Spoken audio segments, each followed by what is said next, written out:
नमस्कार दोस्तों, new study institute के ऑनलाइन यूट्यूब चैनल पर मैं सुनील प्रजापति एक बार फिर से आप सभी का हार्दिक स्वागत करता हूं। दोस्तों, हम लोग बात कर रहे हैं साइंस और साइंस में केमिस्ट्री की। ठीक है दोस्तों, केमिस्ट्री में हम लोग एटॉमिक स्ट्रक्चर के बारे में पढ़ चुके हैं और 2 क्लास मैंने उसके ऊपर ली है। ठीक है दोस्तों, उम्मीद है वो आपने देख ली होगी। और इसके बाद फिर मैंने आवर्त सारणी पढ़ाई। आवर्त सारणी का की जब मैंने इंट्रोडक्शन क्लास ली पिछली, उम्मीद है आपने वो क्लास देख ली होगी। ठीक है दोस्तों, तो देखिए आवर्त सारणी के बारे में हमने पिछली क्लास में क्या पढ़ा था। हमने पढ़ा था आवर्त सारणी के बारे में, हमने पिछली क्लास में क्या पढ़ा था दोस्तों। तो आवर्त सारणी के बारे में हमने पढ़ा था कि तत्वों को जब सबसे पहले व्यवस्थित करने की जब बात आई, तो तत्वों को सबसे पहले व्यवस्थित करने का जो प्रयास है वो किसने किया दोस्तों। तो सबसे पहले किया था किसने, सबसे पहले तत्वों को व्यवस्थित करने का जो प्रयास है वो किया डोबेराइनर ने। किसने किया दोस्तों, वो किया डोबेराइनर ने। ठीक है दोस्तों, कब किया, सन 1829 में डोबेराइनर ने सबसे पहले तत्वों को व्यवस्थित करने का प्रयास किया। और इन्होंने व्यवस्थित करने से संबंधित किस नियम के आधार पर किया, इन्होंने त्रिक नियम दिया। क्या दोस्तों, इन्होंने त्रिक नियम दिया, ट्राइड रूल दिया। ठीक है, और त्रिक नियम दिया और ये कहा कि पहले और तीसरे तत्व के को अगर हम जोड़ें उनके द्रव्यमान को और उसमें 2 का भाग लगाएं तो हमें बीच वाले तत्व का द्रव्यमान प्राप्त हो जाता है। ठीक है दोस्तों, जैसे हमने लिथियम का और उसका जोड़ा था पोटेशियम का, तो हमें सोडियम का प्राप्त हो गया था। फिर डोबेराइनर के बाद कौन आए दोस्तों, डोबेराइनर के बाद आए थे फिर न्यूलैंड। कौन आए थे दोस्तों, डोबेराइनर के बाद आए फिर न्यूलैंड। ठीक है, न्यूलैंड ने क्या कहा, न्यूलैंड ने अपना अष्टक नियम दिया। क्या दोस्तों, न्यूलैंड ने सन 1863 में क्या दिया, अष्टक रूल दिया, ऑक्टेव रूल्स दिया, अष्टक नियम। ठीक है दोस्तों, क्या दिया न्यूलैंड ने दिया अष्टक नियम। अष्टक नियम कब दिया, सन 1863 में। ठीक है दोस्तों, न्यूलैंड ने अष्टक नियम में क्या कहा, जैसे संगीत के 7 स्वर होते हैं, सा रे गा मा पा दा नी और फिर से सा, यानी कि हर 8वां स्वर पहले स्वर के समान होता है। उसी प्रकार इन्होंने कहा कि प्रत्येक यानी हर प्रत्येक तत्व का जो गुणधर्म होता है वो हर 8वें तत्व के समान होता है। ये इन्होंने अपने अष्टक नियम में कहा। ठीक है, जब न्यूलैंड ने अपना अष्टक नियम दिया तो इनका जो ये नियम है ये केवल कैल्शियम तक ही मान्य था। किस तक था दोस्तों, ये केवल कैल्शियम तक ही मान्य था। इसके बाद फिर ये क्या हुआ, इसके बाद ये लागू नहीं हो पाया और न्यूलैंड का नियम भी क्या हुआ दोस्तों, फेल हो गया। न्यूलैंड के समय तत्व कितने थे, तो न्यूलैंड के समय 56 तत्व खोजे गए थे। ठीक है, और 56वां जो तत्व था वो कौन सा था, वो था TH यानी कि थोरियम। कौन सा था दोस्तों, थोरियम। फिर जैसे न्यूलैंड के बाद यानी न्यूलैंड का जब रूल फेल हुआ, फिर प्रयास किसने किया, फिर प्रयास किया दोस्तों मेंडलीफ ने। किसने किया, दमित्री मेंडलीफ ने। फिर मेंडलीफ ने फिर प्रयास किया। मेंडलीफ ने क्या प्रयास किया, मेंडलीफ ने देखो इन्होंने तो अभी तक केवल तत्वों को एक जमाने का प्रयास किया था कि कैसे इनको व्यवस्थित किया जाए, लेकिन इन्होंने आवर्त सारणी बनाई। क्या बनाई दोस्तों, आवर्त सारणी बनाई, फिर उसमें तत्वों को वर्गीकृत किया। तो मेंडलीफ ने जो है, अगर पूछा जाए कि सबसे पहले आवर्त सारणी किसने बनाई, तो सबसे पहले जो आवर्त सारणी है वो मेंडलीफ ने बनाई। आवर्त सारणी का अगर हम जनक कहें, जनक यानी कि आवर्त सारणी किसने बनाई, तो वो मेंडलीफ ने बनाई। ठीक है दोस्तों, मेंडलीफ ने आवर्त सारणी बनाई। और जितने तत्व उस समय थे, देखना इनके समय कितने 56 तत्व थे। जब मेंडलीफ आए तो मेंडलीफ के समय 63 तत्व हो गए थे। कितने हो गए थे दोस्तों, 63 तत्व हो गए थे। और इन्होंने एक आवर्त सारणी बनाकर 63 तत्वों को व्यवस्थित कर दिया था। इसके बाद में कुछ जगह खाली छोड़ दी थी। क्या दोस्तों, कुछ जगह खाली छोड़ दी थी। और मेंडलीफ ने जो ये आवर्त सारणी बनाई थी उसमें क्या, उसमें 8 वर्ग थे। ठीक है, और 6 आवर्त थे। क्या दोस्तों, 8 वर्ग और 6 आवर्त थे मेंडलीफ की आवर्त सारणी में। 63 तत्व समय थे। इनकी जो आवर्त सारणी की असफलता का जो सबसे बड़ा कारण था वो क्या था दोस्तों, सबसे बड़ा कारण था, एक तो इन्होंने क्या, ये कारण वेरी इंपॉर्टेंट है, 2 कारण है मेनली, होने में तो बहुत सारे हैं लेकिन मेन 2 हैं। एक तो ये जो है H2 यानी कि हाइड्रोजन को क्या इन्होंने निश्चित स्थान नहीं दिया। क्या, हाइड्रोजन को निश्चित स्थान नहीं दे पाए थे। ठीक है दोस्तों, हाइड्रोजन को यानी कि हाइड्रोजन को गैसेस यानी अधातुओं में रखा जाए या फिर धातुओं में रखा जाए, यानी कि गैसों के साथ रखा जाए या फिर धातुओं के साथ रखा जाए।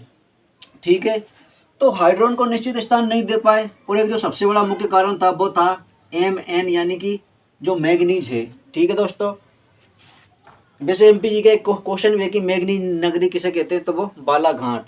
तो वो जो बालाघाट वाला मैग्नीज है उसको क्या इन्होंने किसके साथ रख दिया, इस मैग्नीज को इन्होंने हेलोजन के साथ रख दिया। किसके साथ रखा दोस्तों, मैग्नीज को इन्होंने हेलोजन के साथ रख दिया, जबकि मैग्नीज एक धातु है और हेलोजन एक गैस परिवार है। क्या दोस्तों, मैग्नीज एक धातु है और हेलोजन एक गैस परिवार है। इन्होंने क्या करा, मैग्नीज को हेलोजन के साथ रख दिया। तो ये जो मुख्य दो कारण थे, इस कारण क्या हुआ, मेंडलीव की आवर्त सारणी भी फेल हो गई। हालांकि इन्होंने आवर्त सारणी बना दी थी। ठीक है, और हाँ एक बात और कि जो मेंडलीव ने सन 1869 में, मैं यहाँ लिखना भूल गया, मेंडलीव ने अपनी जो आवर्त सारणी बनाई वो कब बनाई दोस्तों, 1869 में बनाई। ठीक है, 1869 में बनाई। ये बनाते गए रिसर्च करते गए, 3 वर्ष में इन्हें सफलता मिली, और 3 वर्ष बाद इनकी आवर्त सारणी सबसे पहले जर्मन पत्रिका में प्रकाशित हुई। क्या दोस्तों, कि जर्मन पत्रिका में मेंडलीव की आवर्त सारणी प्रकाशित हुई।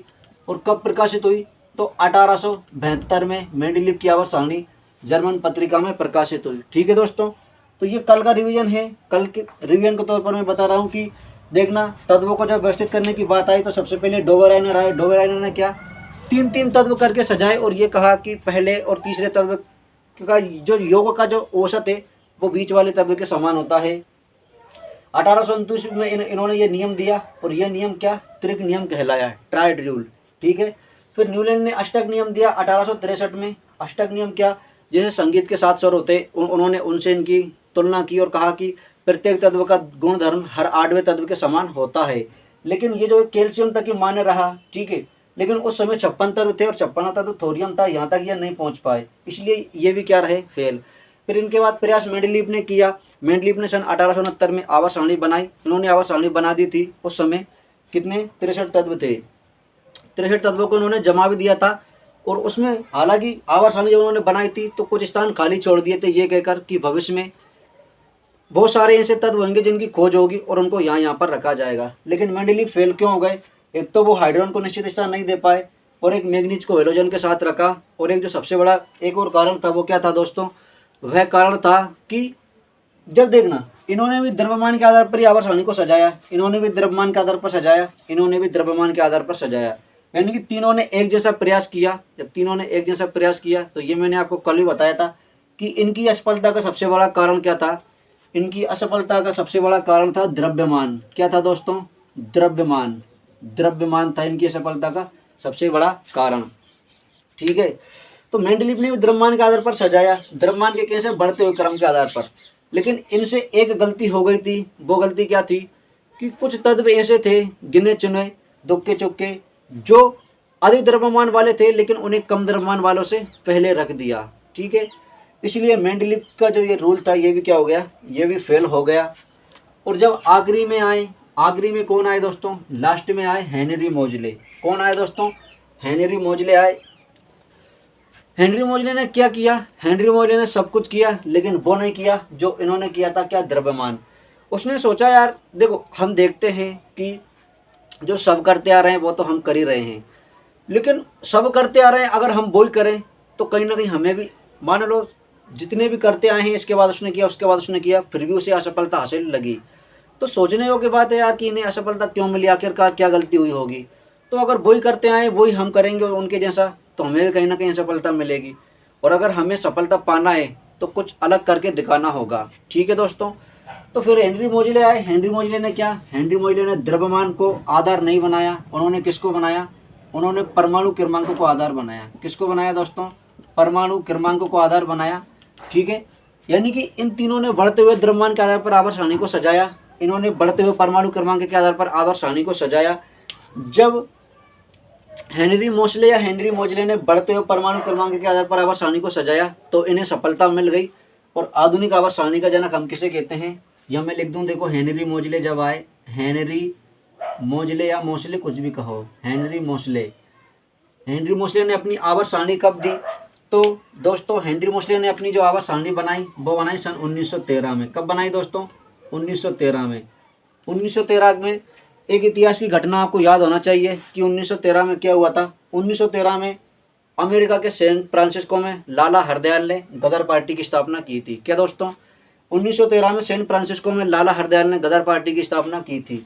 तो 1913 में हेनरी मोसले ने आवर्त सारणी बनाई और हमें आधुनिक आवर्त सारणी प्राप्त हुई। इसलिए अगर क्वेश्चन आए कि आधुनिक आवर्त सारणी का जनक कौन है, आधुनिक आवर्त सारणी, आधुनिक आवर्त सारणी का जनक, ठीक है दोस्तों, आधुनिक आवर्त सारणी का जनक कौन है, तो हम उसका आंसर क्या लगाएंगे? हेनरी मोसले। लेकिन अगर क्वेश्चन आए कि आवर्त सारणी का जनक, तो फिर वो मेंडलीफ रहेगा, ठीक है दोस्तों। और इनके समय एक 63 तत्व थे जब मोसले आए थे, उस समय कितने, यानी कि वर्तमान में कितने तत्व हैं? वर्तमान में तत्व हैं 118। कितने तत्व है दोस्तों? 118 तत्व वर्तमान आवर्त सारणी में हैं, ठीक है। मेंडलीफ की आवर्त सारणी में 8 वर्ग और 6 आवर्त थे। वर्तमान में कितने? 18 वर्ग हैं और 7 आवर्त हैं, ठीक है दोस्तों। तो ये हमारा कल का रिवीजन था। अब हम आज आवर्त सारणी के बारे में पढ़ेंगे कि आवर्त सारणी क्या है, कैसी है, कौन सा तत्व उसमें कहाँ है, ठीक है, और धातुएं किधर है, अधातुएं किधर है, और किसको क्या नाम देते हैं। तो दोस्तों मैं इसे मिटाता हूँ, अगली स्लाइड पर हम आवर्त सारणी के बारे में देखते हैं। तो दोस्तों देखिए आवर्त सारणी है क्या। आवर्त सारणी देखिए, ये मैं फोटो दे रहा हूँ, ध्यान से देख लीजिए आवर्त सारणी क्या है। ये हेनरी मोसले की आधुनिक आवर्त सारणी है। क्या दोस्तों? हेनरी मोसले की आधुनिक आवर्त सारणी है। अब देखिए इसे मैं बनाने का प्रयास करता हूँ, आप समझने की कोशिश कीजिए। हो सकता है प्रॉपर वे में ना बन पाए, लेकिन मैं बनाने की कोशिश करता हूँ। आप फोटो में तब तक देखते रहिए कि आवर्त सारणी में कुछ इस प्रकार की लाइनें हैं दोस्तों। क्या? आवर्त सारणी में कुछ इस प्रकार की लाइनें हैं और हम उसमें तत्वों को व्यवस्थित करते हैं, ठीक है दोस्तों। देखना ये कुछ इस प्रकार की है आवर्त सारणी, ठीक है दोस्तों। तो ये पूरी तो ना बन पाएगी, लेकिन मैं फिर भी बनाने की कोशिश करता हूँ। इस प्रकार से और इस प्रकार से ये 2 3 4, अब वो और भी बहुत सारी हो सकती हैं, लेकिन देखिए मैं ये जो तस्वीर है ये बनाकर क्या समझाना चाह रहा हूँ। ये यहाँ पर एक ही लाइन रहेगी हीलियम की ही, ये, ठीक है दोस्तों। तो इसमें हमें कुछ लाइनें खड़ी है और कुछ लाइनें आड़ी हैं, ठीक है दोस्तों। तो जो आड़ी लाइनें हैं और खड़ी लाइनें हैं उन्हें हम क्या और कैसे क्या कहेंगे।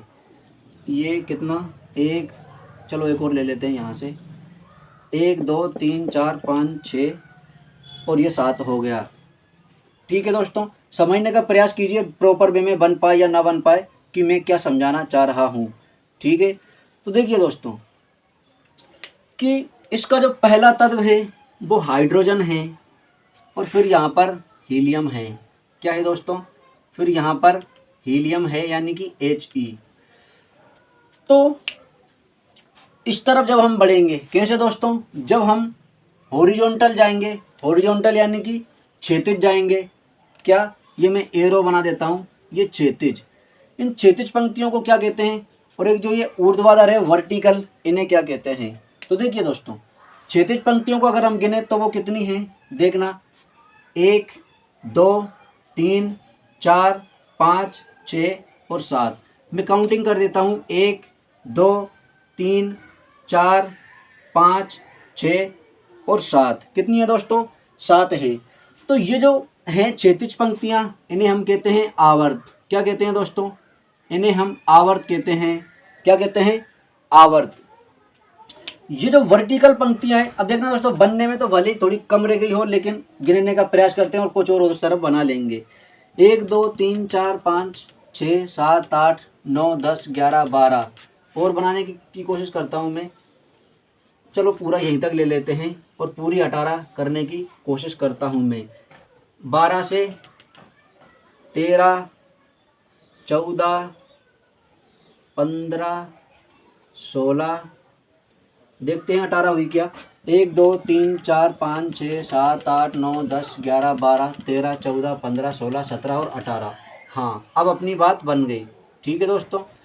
तो ये हीलियम को इस तरफ ले लेते हैं, ये हीलियम, और यहाँ से बीच में ये 10 रहेंगी, ये 2 यहाँ पर हैं, 1 2 3 4 5 6 7 8 9 10, हाँ, और ये इस तरह से। ठीक है दोस्तों, तो देखिए कि ये जो खड़ी लाइनें हैं, ठीक है, खड़ी लाइनों को हम वर्ग बोलते हैं, वर्ग या समूह। और जो आड़ी लाइनें हैं, आड़ी लाइनें यानी कि क्या, क्षैतिज पंक्तियों को आवर्त बोलते हैं, ऊर्ध्वाधर पंक्तियों को वर्ग बोलते हैं। ठीक है दोस्तों, तो ये मैंने एरो बनाया, यानी कि क्षैतिज पंक्तियाँ, इन्हें हम आवर्त बोलते हैं। और एक एरो में ऐसा बना देता हूँ ये जो खड़ी लाइनें हैं इन्हें हम वर्ग बोलते हैं या समूह। क्या बोलते हैं? वर्ग बोलते हैं। वर्ग बोलो या समूह बोलो या ग्रुप बोलो, ठीक है, इन्हें हम वर्ग बोलते हैं या समूह कहते हैं। तो देखना दोस्तों, 1 2 3 4 5 6 7, यानी कि अगर कहा जाए कि आधुनिक आवर्त सारणी में आवर्त कितने हैं, तो 7 आवर्त हैं। आवर्त यानी कि लेफ्ट से हम जब राइट आएंगे, कैसे, क्षैतिज, तो वो आवर्त कहलाएगा। और जब ऊपर से हम नीचे आएंगे यानी टॉप से बॉटम पर आएंगे तो उसे हम वर्ग कहेंगे।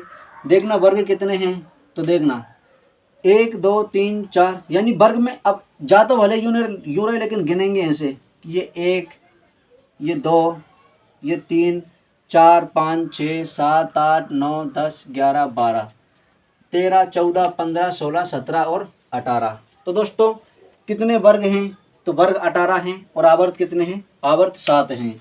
ठीक है दोस्तों, 7 आवर्त हैं और 18 वर्ग हैं। ठीक है दोस्तों, क्या है, 7 आवर्त हैं और 18 वर्ग हैं। अब चूंकि इनमें तत्वों को जमाया गया है, ठीक है दोस्तों, क्या किया गया है, इस आवर्त सारणी में तत्वों को जमाया गया है। और जब आपने, मैं ऐसा मानता हूँ कि कभी तो आवर्त सारणी देखी होगी और पढ़ी होगी, ठीक है, तो उसमें जब हम पढ़ते हैं तो कुछ इस प्रकार से उसमें तत्व जमाए गए हैं, कैसे, लेफ्ट से राइट की ओर जमाए गए हैं। ठीक है, और जब हम पढ़ते हैं तो ऊपर से नीचे की ओर पढ़ते हैं। ठीक है, यानी कि उनकी जो काउंटिंग है वो लेफ्ट से राइट की गई, यानी आवर्त में की गई है। जब हम पढ़ते हैं तो टॉप टू बॉटम पढ़ते हैं, यानी कि वर्ग में पढ़ते हैं। अब वर्ग में क्यों पढ़ते हैं, क्योंकि उन्हें जिस वर्ग में रखा गया है, जिन तत्वों को, उनके एक जैसे गुणधर्म हैं। क्या दोस्तों, जिस वर्ग में उन्हें रखा गया है, क्यों रखा गया, क्योंकि उनके गुणधर्म एक जैसे हैं। तो देखना, ये हाइड्रोजन है और ये हीलियम है। क्या है दोस्तों, हीलियम है। फिर इसके बाद क्या आएगा, फिर लिथियम आएगा, फिर सोडियम आएगा, फिर पोटेशियम आएगा, फिर र्यूबेडियम आएगा, फिर सीजियम आएगा और फिर फ्रांसियम आएगा। ठीक है दोस्तों, तो देखना, पहले hydrogen, lithium, sodium, potassium, rubidium, caesium और फ्रांसियम। ठीक है दोस्तों, इसके बाद आता है फिर बेरेलियम। क्या है दोस्तों, बेरेलियम। ठीक है, फिर मैग्नीशियम, फिर कैल्शियम, फिर ये स्ट्रांसियम, स्टेन, फिर ये बेरियम और ये आर्स ऐसे करके है ये। तो जब हम ऊपर से नीचे आते हैं तो इसे हम क्या बोलेंगे दोस्तों, इसे हम बोलेंगे वर्ग या समूह। और जब हम लेफ्ट से राइट जाते हैं तो उसको हम क्या बोलते हैं, आवर्त बोलते हैं। ठीक है, फिर इस तरफ भी कुछ। अब देखना, ये आवर्त सारणी है।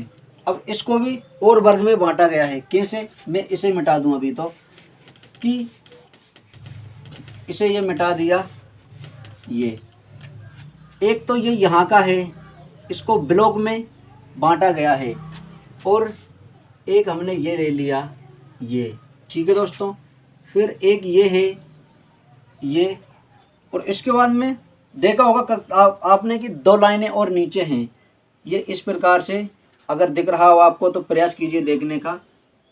तिरछी लाइन चली गई थोड़ी, 2 लाइनें और नीचे है ये यहाँ पर, ये कुछ इस प्रकार से, ये और ये हैं ऐसी 2 लाइनें।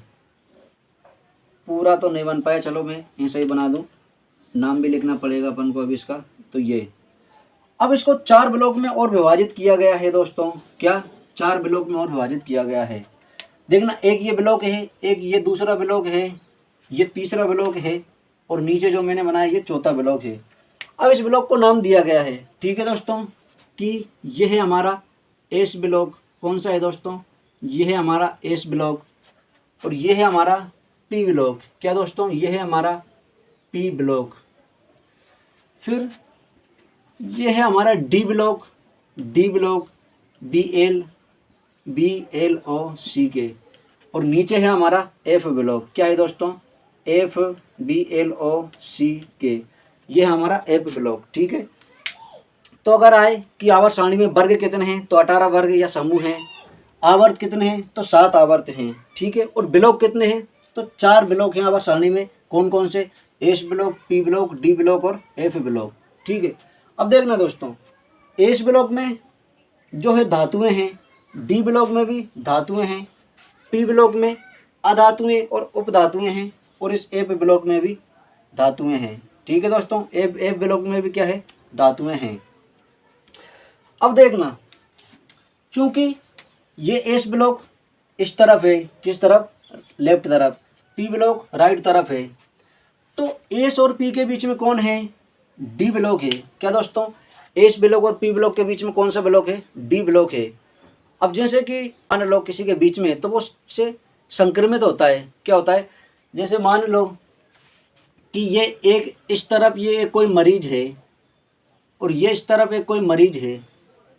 अब इनके बीच में बेचारा कोई एक स्वस्थ व्यक्ति ये है इनके बीच में। ठीक है दोस्तों, क्या है? ये एक स्वस्थ व्यक्ति है। ये जो दो काले काले हैं ये मरीज हैं, और ये लाल एक स्वस्थ व्यक्ति है। अब दो मरीज के बीच में एक स्वस्थ रहेगा, तो आप बताइए मुझे, वह इनसे संक्रमित होगा कि नहीं होगा? बताइए दोस्तों, संक्रमित होना स्वाभाविक सी बात है, होगा संक्रमित, क्योंकि ये भी मरीज और ये भी मरीज, तो इन दो मरीज के बीच में जब ये एक स्वस्थ व्यक्ति रहेगा तो ये संक्रमित हो जाएगा। ठीक है दोस्तों, तो इसी प्रकार से ये जो एस है ये भी मरीज है, और ये एक पी है ये भी मरीज है। जब इस एस और पी के बीच में कौन है? ये डी है, तो ये क्या हो जाएगा? संक्रमित हो जाएगा। कैसे? देखना, ये एक मरीज है ये एक मरीज है, इनके बीच में ये एक स्वस्थ व्यक्ति रहेगा तो ये भी मरीज हो जाएगा, यानी उनसे संक्रमित हो जाएगा। तो हालांकि ये कोई प्रॉपर बात नहीं है, लेकिन समझाने के लिए बता रहा हूँ। तो एस ब्लॉक और पी ब्लॉक के बीच में जो ब्लॉक है उसको हम क्या कहते हैं? उनको हम संक्रमण धातुओं कहते हैं। यानी उस ब्लॉक में जो धातुएं हैं उन्हें हम संक्रमण धातुएं कहते हैं। ठीक है दोस्तों, क्या कहते हैं? संक्रमण धातुएं कहते हैं। एस ब्लॉक और पी ब्लॉक में जो है उन्हें हम संक्रमण धातुएं कहते हैं। अब देखना, यहाँ से एक और इंटरेस्टिंग स्टोरी बनेगी। ठीक है दोस्तों, एक और इंटरेस्टिंग स्टोरी क्या है? अभी हमने देखा कि जब दो मरीज के बीच में एक स्वस्थ दो मरीज के बीच में जब एक स्वस्थ फंस जाता है तो वह उनसे संक्रमित हो जाता है। जब स्वस्थ संक्रमित हो गया और उससे भी कोई और संक्रमित हो जाए, क्या दोस्तों? देखिए फिर से एक बार यहाँ बनाते हैं कि ये एक मरीज था और इनके बीच में ये एक स्वस्थ था, यानी कि ये डी था। ठीक है, इन्हें मैं नाम दे दूं, ये एस मरीज है ये पी मरीज है, और इनसे ये डी भी मरीज बन गया, यानी संक्रमित हो गया। अब चूंकि अभी तो ये स्वस्थ था, इसको इन दोनों ने संक्रमित कर दिया तो ये संक्रमित हो गया। अब यदि इस संक्रमित से भी एक और संक्रमित हो जाए, क्या? वो एक और संक्रमित कौन? एफ संक्रमित हो जाए, तो देखना, संक्रमित से भी संक्रमित निकलना यानी कि उसके अंदर से निकलना, और अंदर से निकलना यानी कि अंतः संक्रमित। क्या होना? अंतः संक्रमित। तो इस एफ ब्लॉक का नाम क्या है? इस एफ ब्लॉक का नाम है, यानी इस एफ ब्लॉक में जो धातुएं हैं उन्हें हम कहते हैं अंतः संक्रमण धातुएं। क्या कहते हैं दोस्तों? अंतः संक्रमण धातुएं। अंतः संक्रमण धातुएं कहते हैं। क्या कहते हैं दोस्तों? अंतः संक्रमण धातुएं हैं। ठीक है, इसमें ज़्यादातर जो रेडियोधर्मी पदार्थ होते हैं ना, उनसे रिलेटेड धातुएं हैं। ठीक है, तो देखिए दोस्तों फिर से कि आवर्त सारणी में 7 आवर्त हैं और 18 वर्ग या समूह हैं। फिर 4 उसमें ब्लॉक हैं, S block, P block, D block और एफ ब्लॉक। अब इन्हें नाम दिया गया है। ठीक है, ये एस ब्लॉक तो एस ब्लॉक ही है, पी ब्लॉक पी ब्लॉक है। एस ब्लॉक में जो धातु हैं उनके भी स्पेशल 2 नाम हैं। ठीक है, ये जो वर्ग है, अब ये हाइड्रोजन, ये तो एक क्या गैस है? क्या है? गैस। ये इसका अपवाद है आवर्त सारणी का, कि इसीलिए हाइड्रोजन को आवर्त सारणी का आवारा तत्व कहते हैं। क्यों कहते हैं? उसके 2 रीजन है। एक तो ये हर किसी के साथ जुड़कर अभिक्रिया कर लेता है, और दूसरा इसे आवर्त सारणी में कोई निश्चित स्थान नहीं मिला। जैसे होता है ना कि हमारे घर में कोई है, अब वो यानी घर के काम काज का नहीं है, तो वो कभी यहाँ रहेगा, कभी वहाँ भटकेगा, कभी वहाँ, यानी आवारा की तरह घूमता रहेगा, उसे कोई निश्चित स्थान नहीं मिलेगा। जो आवारा होता है उसे निश्चित स्थान मिलता ही नहीं है, तो इस हाइड्रोजन को भी निश्चित स्थान नहीं मिला। और ये हर किसी के साथ जुड़कर अभिक्रिया कर लेता है। इसलिए हाइड्रोजन तो एक क्या है, ये एक गैस है। ठीक है, ऐसा भी क्वेश्चन आता है दोस्तों कि जो एस ब्लॉक है उसमें किस एक तत्व को छोड़कर बाकी सभी धातुएं हैं, तो वो एक कौन सा तत्व है, वह हाइड्रोजन खुद है। तो देखना, इस हाइड्रोजन को छोड़कर बाकी भी जो धातुएं हैं, अब एक तो हमारा ये वर्ग है और एक ये वर्ग है, तो ये जो पहला वर्ग है इसका स्पेशल नाम क्या है, इस वर्ग की जो धातुएं हैं उन्हें हम कहते हैं क्षार धातुएं। क्या कहते हैं दोस्तों, उन्हें हम कहते हैं क्षार धातुएं, क्षार धातुएं।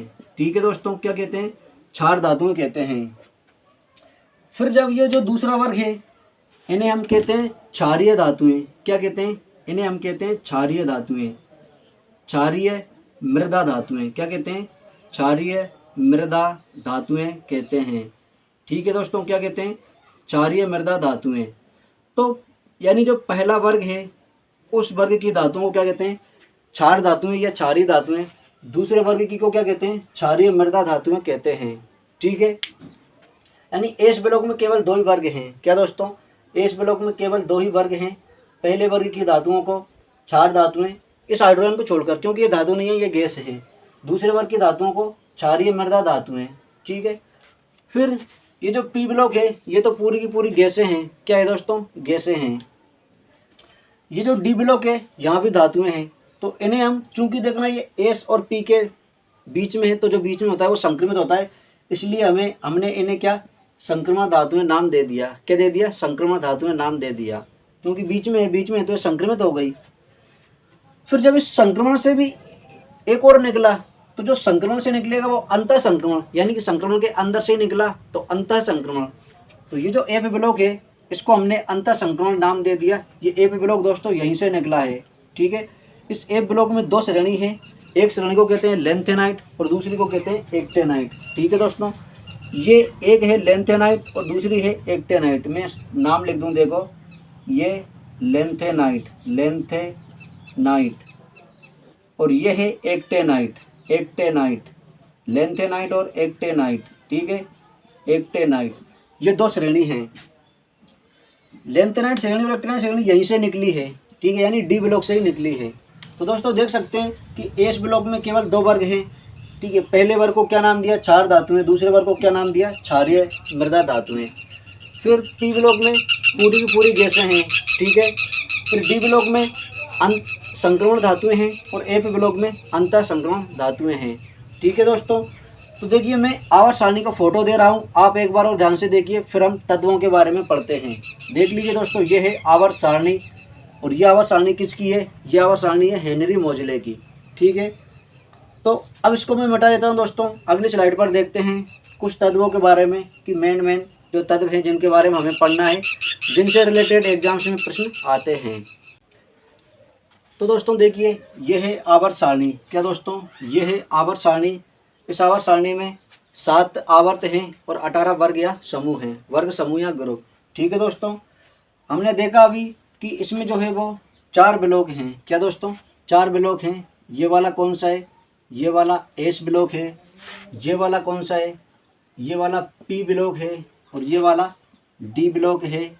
ठीक है, और ये जो नीचे है ये एफ ब्लॉक है। ठीक है, ऐसे अगर पूछा जाए कि डी ब्लॉक का उत्पन्न किस ब्लॉक, सॉरी, एफ ब्लॉक किस ब्लॉक से उत्पन्न हुआ है, तो वो डी ब्लॉक से उत्पन्न हुआ है। ठीक है दोस्तों, फिर हमने देखा था कि इसमें जो है ये यहाँ पर ये पहला तत्व हाइड्रोजन है, जो कि एक गैस है। इसे छोड़कर पहले वर्ग में जितनी भी धातुएं हैं उन्हें हम क्षार धातुएं कहते हैं।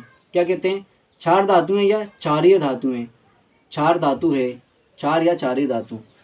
फिर ये जो दूसरे में है, ठीक है, मैं इसको ये इसमें क्षारीय मृदा धातुएं। क्या है दोस्तों, इसमें है क्षारीय मृदा धातुएं। क्षारीय मृदा धातु या क्षारीय मृदा धातुएं हैं इस दूसरे वर्ग में। फिर ये जो आखिरी वर्ग है 18वां, देखिए 1 2, यहाँ से गिनिए, 1 2 3 4 5 6 7 8 9 10 11 12 13 14 15 16 17 और 18। ठीक है, 18 वर्ग हैं और 7 आवर्त हैं, 1 2 3 4 5 6 7। ठीक है, इसको मत गिनना, ये यहाँ से निकला है, ये लेंथेनाइट और एक्टिनाइट श्रेणी है। ठीक है, अब देखना एस ब्लॉक में केवल 2 ही वर्ग हैं, एक, ठीक है, पहले वर्ग को पहले वर्ग में केवल हाइड्रोजन को छोड़कर बाकी सभी जो धातुएं हैं वो 4 धातुएं हैं। दूसरे वर्ग में क्षारीय मृदा धातुएं हैं। फिर इसके बाद में एक है 17वां वर्ग और एक है 18वां वर्ग। ठीक है दोस्तों, तो देखना 18वें वर्ग में जो हैं गैसें हैं और उसको हम जीरो गैस कहते हैं। क्या कहते हैं? जीरो गैस कहो या फिर शून्य गैस कहो, इसको हम जीरो गैसें कहते हैं। क्या कहते हैं? जीरो गैसें या फिर अक्रिय गैसें, इनके बहुत सारे नाम हैं। जीरो गैसें, अक्रिय गैसें, इंग्लिश में अगर कहें तो इनर्ट गैसें। क्या इंग्लिश में अगर कहें तो इनर्ट गैसें, इनर्ट गैस हैं ये। ठीक है, अक्रिय गैस, जीरो गैस या फिर इनर्ट गैस इन्हें कहते हैं। ठीक है, वो कौन कौन सी है देखिए मैं लिखा देता हूँ। अक्रिय गैसें हैं, वैसे तो हमें एक ही पता होती है कि नियोन, ज़्यादातर एग्जाम से वही आता है कि निम्न में से कौन सी अक्रिय गैस है, तो नियोन। लेकिन एग्जाम का लेवल बढ़ गया है, अब नियोन नहीं आता है, हमें सारी की सारी याद करनी पड़ेगी। तो देखना वो कौन कौन सी है, वो हैं हीलियम, नियोन, ऑर्गन, क्रिप्टॉन। ठीक है, helium, neon, organ, krypton, xenon और एक है रेडॉन। क्या दोस्तों? एक है रेडॉन। ठीक है, अब देखना इसको मैं याद करने का तरीका भी बताता हूँ, आपने पढ़ा होगा। ठीक है, जो तरीका वही है। क्या है? यहीं से जब हम जाते हैं तो इसको हम पढ़ते हैं कि हे, ली, ना, करे, रब से फरियाद। क्या दोस्तों? हे, ली, ना, करे, रब से फरियाद। ठीक है, या फिर हे, ली, ना, करो, रब से फरियाद। ठीक है, फिर अगला है कि बेटा मैंगो का शरबत।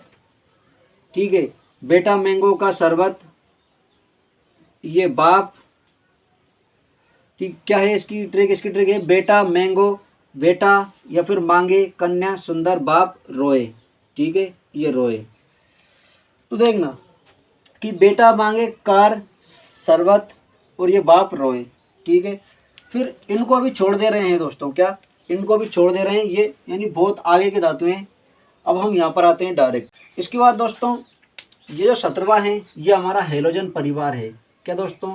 17वां जो है इसे हम क्या कहते हैं? इसे हम कहते हैं हेलोजन। और ऊपर ले लेता हूँ मैं, ये है हेलोजन परिवार। क्या है दोस्तों?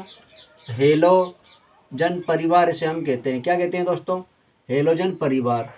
इस हेलोजन परिवार में कौन कौन सी धातु है देखना। अब हेलोजन परिवार है, क्या है? हेलोजन परिवार है। ठीक है, तो परिवार में कौन होती है? आंटी होती है। कौन होती है दोस्तों? आंटी। तो देखना इसकी ट्रिक क्या है। तो देखिए दोस्तों ये जो है इसे हम कहते हैं हेलोजन परिवार। क्या कहते हैं दोस्तों? हेलोजन परिवार। अब इस हेलोजन परिवार में कौन होती है? मुख्यतः हमने माना परिवार में आंटी होती है, तो इसकी ट्रिक हम आंटी से बनाएंगे। कैसे? फिर कल बाहर आई आंटी। क्या दोस्तों?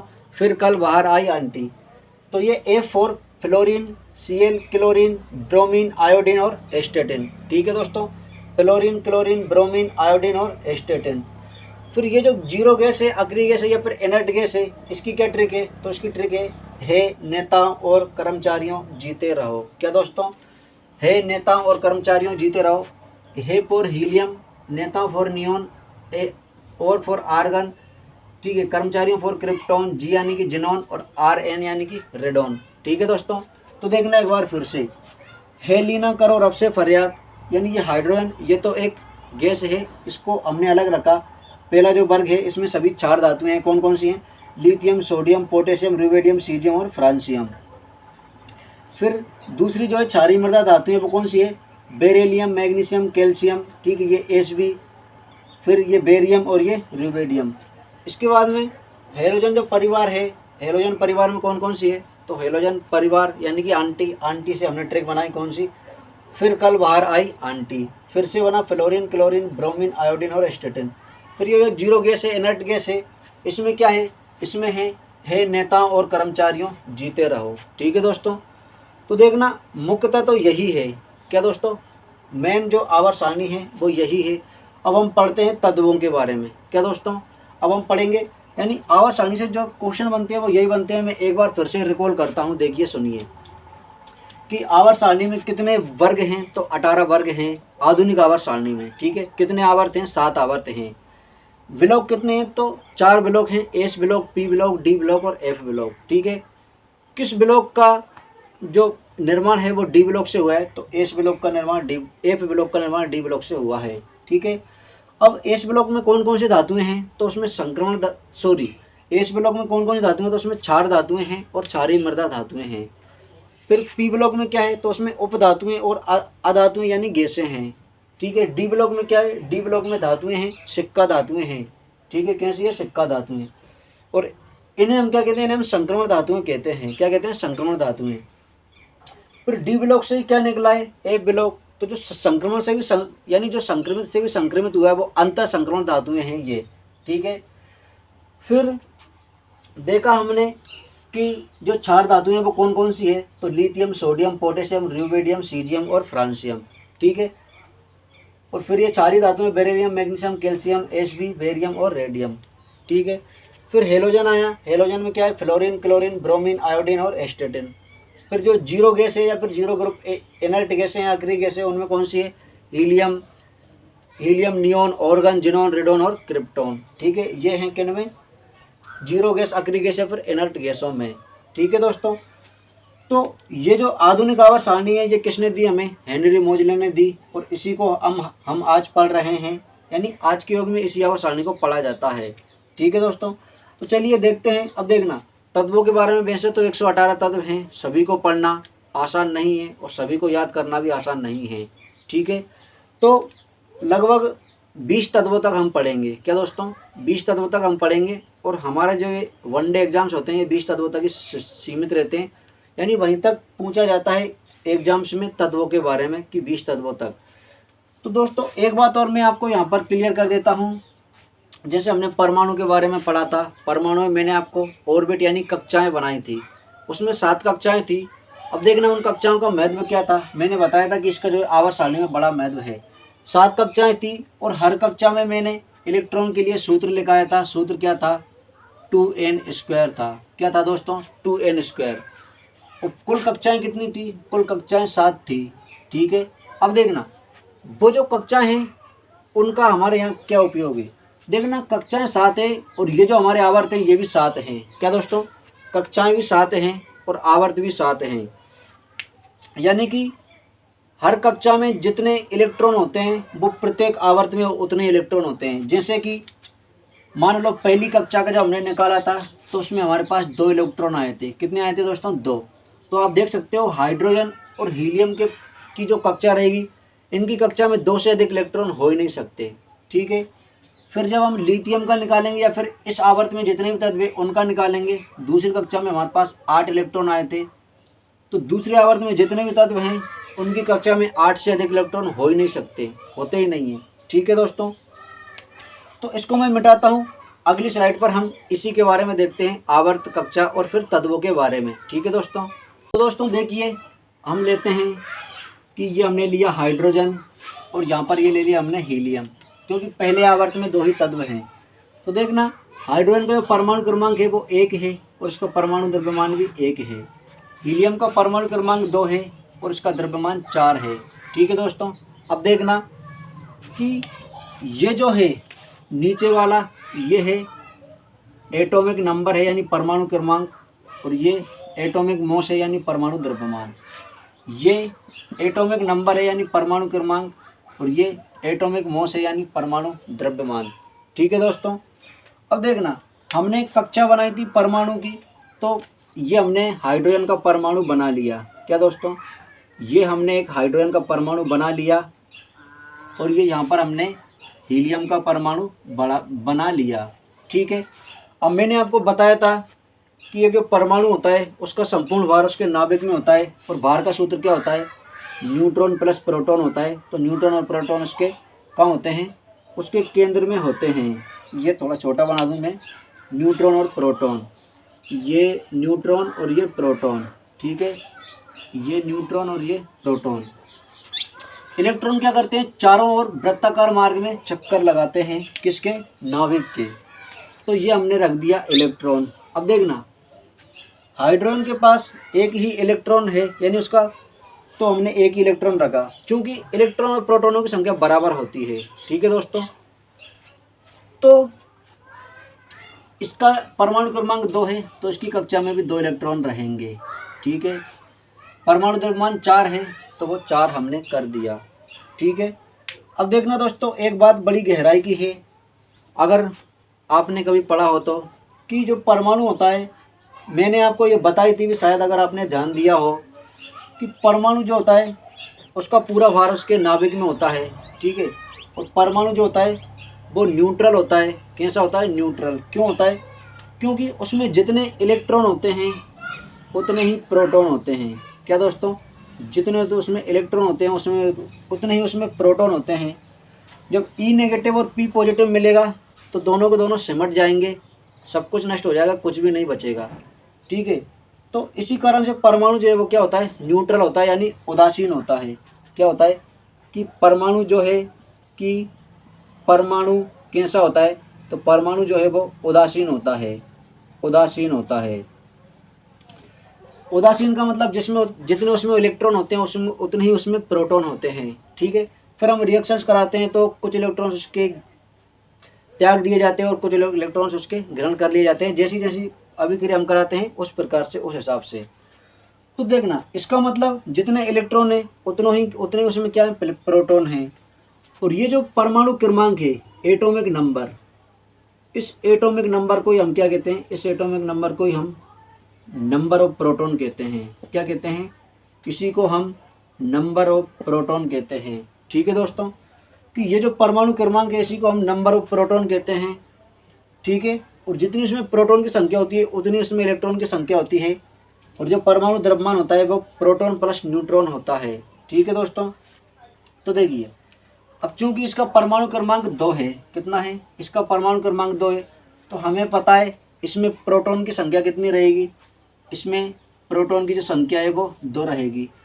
हमें पता है जितने प्रोटॉन होते हैं उतने उसमें इलेक्ट्रॉन होते हैं, तो इलेक्ट्रॉन की संख्या भी इसमें कितनी रहेगी? इलेक्ट्रॉन की संख्या भी इसमें 2 ही रहेगी। ठीक है, अब देखना अब न्यूट्रॉन कितने हैं इसमें? न्यूट्रॉन, तो इसका जो द्रव्यमान है वो 4 है, और वो 4 किस किस का है? प्रोटॉन प्लस न्यूट्रॉन का। तो अगर इसमें 2 प्रोटॉन हैं तो जब 4 बनाने के लिए 2 में क्या और जोड़ें कि 4 हो जाए, तो 2 में 2 और जोड़ना पड़ेगा, तो इसमें न्यूट्रॉन भी 2 हैं।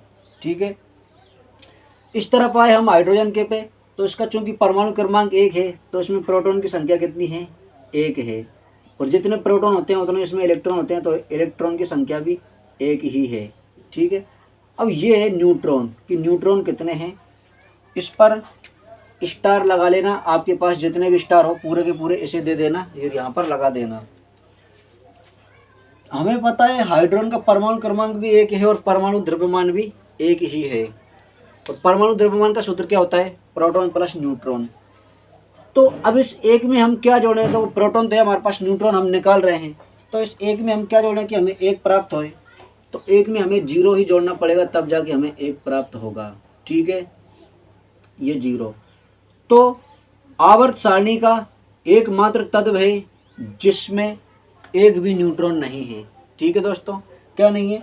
एक भी न्यूट्रॉन नहीं है, तो वो कौन सा है? वो है हाइड्रोजन। कौन सा है दोस्तों? हाइड्रोजन। तो दोस्तों देखिए वीडियो काफ़ी लंबा हो जाएगा, इसलिए मैं इसको यहीं तक समाप्त करता हूँ। कल हम फिर से यही हाइड्रोजन से पढ़ेंगे पूरे तत्वों के बारे में, आवर्त सारणी यानी कि आवर्त सारणी के जो मेन तत्व हैं जहाँ तक पूछे जाते हैं उनके बारे में डिटेल से। परमाणु क्रमांक क्या होता है? ठीक है, परमाणु द्रव्यमान क्या होता है, या फिर इलेक्ट्रॉन क्या होते हैं, कैसे निकालते हैं, प्रोटॉन कैसे निकालते हैं, न्यूट्रॉन कैसे निकालते हैं, कौन क्या कक्षा क्या होती है, कौन सी कक्षा में कितने इलेक्ट्रॉन होते हैं। ठीक है दोस्तों, तो आज के लिए दोस्तों इतना ही। मिलेंगे हम अब हम अपनी अगली वीडियो में। वीडियो अगर आपको पसंद आई हो तो वीडियो को लाइक करें। ठीक है, चैनल पर अगर नए हो तो चैनल को सब्सक्राइब करें और बेल आइकन पर प्रेस करें, अपने दोस्तों के साथ शेयर करें। ठीक है दोस्तों, मिलेंगे अगली वीडियो में, तब तक के लिए thank you, take care, bye bye.